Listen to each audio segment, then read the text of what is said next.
Deathless fame soldier.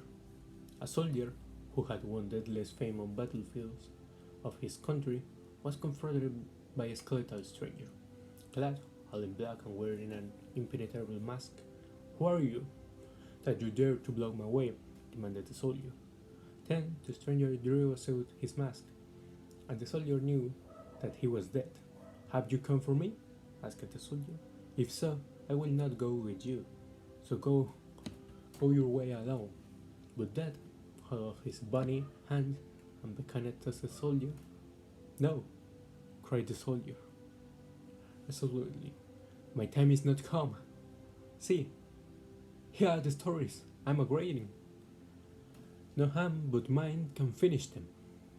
I will not go till they are done.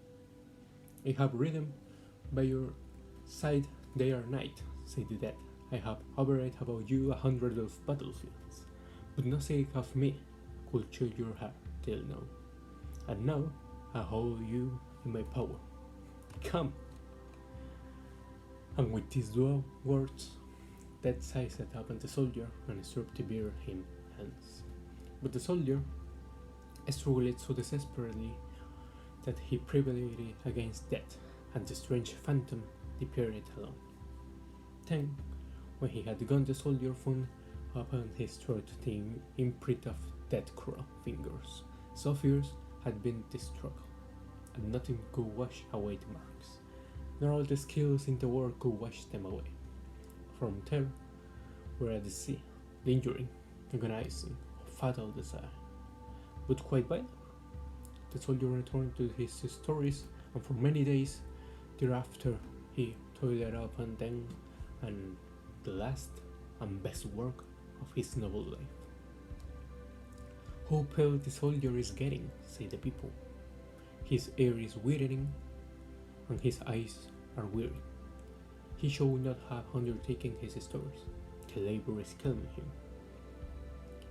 They didn't know of his struggle with death, nor had they seen marks upon the soldier's throat, but the physicians who came into him and they saw marks of death-clawed fingers, shook their heads and said the soldier could not live to complete the work upon which his whole life heart was set.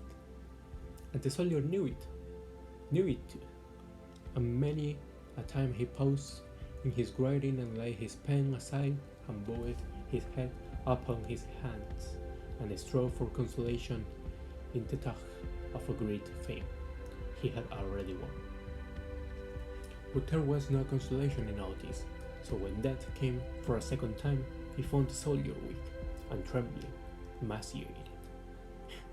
"It will be vain of you struggle with me now," said Death. "My poison is in your veins, and see, my dew is in your brew. But you are a brave man, and I will not bear with me till you have asked one favor, which I will grant. Give me an hour to ask the favor," said the soldier. "There are so many things, my stories. I'll give me an hour, then I might decide what I shall to ask." And as that tired, the soldier communed with himself before he closed his eyes. Forever, what boon should be asked to death?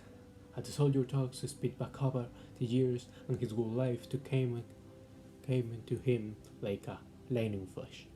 The companionship and the smile of kings, the glories of government and political power, the honors of peace, the joys of conquest, the din of battle, the sweets of quiet home life upon western grassland, the gentle devotion of a wife, the clamor of noisy boys, the face of a little girl. Ah, there he stalks lingering and clung. Time to complete your work, your books, your histories, and should let them behind you. Ask that for time to do this last and crowing act for your great life. But the soldier ears were deaf to cries of ambition. They heard another voice, the voice of the soldier heard. And the voice whispered, "No, no, no." That was all. not other words, but those. But the soldier struggled to his feet and stretched forth his hands and called death. And hearing him calling, death came and stood before him. "I made my shoes," said the soldier. "The books?" asked the death, with a scornful smile. "No, no, Tim," said the soldier, "but my little girl, my Nelly, give me a lease of life that I have held in his arms, and then came for me, and I will go." Then, Death's hideous aspect has changed. His stern features relaxed, and a look of pity came upon him. And Death said, "It shall be so." And saying this, he went his way. No, the soldier, Charles, was far away, many, many leagues from where the soldier lived. Beyond the broad, tempestuous ocean, she was not, as you may suppose, a little child. Although the soldier spoke of her as such, she was a wife and a mother. Yet even in womanhood, she was the soldier heard, the same little girl the soldier had held upon his knee many and many times, while his rough hands weaved the grassland flowers in her soft fair curls, and the soldier called her Nelly now, just as he did then when she sat on his knee and prattled of his door. This is the way of the human heart. It having been noised about the soldier was dying, about Nelly had been sent across the sea, all the people viewed each other in soothing the last moments of the famous man, for he was beloved by all, and all were bound to him by bonds of a patriotic gratitude, since he had been so brave soldier upon the battlefields of his country. But the soldier did not heed their words of sympathy, the voice of fame, which in the past had stirred a fever in his blood and fallen most pleasantly upon his ears, awakened no emotion in his bosom now. The soldier thought only of Nelly, and he awaited of her coming. An old comrade came of the prison his hand, and talked of the times when they went to the war together, and the old comrade too of his battle, and of that, and how such victory was won and such city was taken. But the soldier heard no sound of battle now, and his eyes could not see no flash of saber, nor smoke of war. So the people came and spoke words of veneration and love and hope, and so quite fortitude, but quite hungry heart, the soldier waited for Nell, his little girl. She came across the broad, tempestuous ocean. The gulls flew far out of the land unto the winds, and the wind flew further still and said to the ship, "Speed on, O ship, speed on, in the swift of straight course, for you hearing the treasure of the Father's heart." Then the ship leaped forward in his pathway, and the waves were very still of her wings, keep whispering, "Speed on, O ship, speed on," till at the last ship came to the port and the little girl was clasped in the soldier's arms. Then, for a reason, the soldier seemed to quiet themselves again, and people say he will live, and they prayed that he might. But their hopes and prayers were vain. Death seal was on the soldier, and there was no release. The last days of the soldier life were the most beautiful of all, but were a mockery of ambition and fame on all the grand, pretentious things of life they were.